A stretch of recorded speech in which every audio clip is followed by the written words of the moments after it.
Hi guys, so today I'm going to show you how to make DIY potpourri using dried petals and flowers. So basically I have here dried out flowers from the bouquet that my boyfriend gave me last Valentine's Day, and I want to keep it and preserve it. So what you have to do is remove the dried petals from the stems and place it in an empty and dry container. It is important to use a dry container because any moisture will cause formation of molds and decay, and we don't want that on our potpourri. So now I have gathered here the dried flowers, and now you need an essential oil of your choice.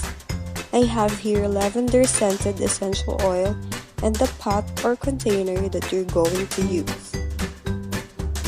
Now I'm just going to transfer the petals and put drops of the essential oil, and I'm just going to toss it carefully to mix everything. So there you have it, your DIY potpourri, which you can use as an air freshener for your bathroom or bedroom. Thanks for watching!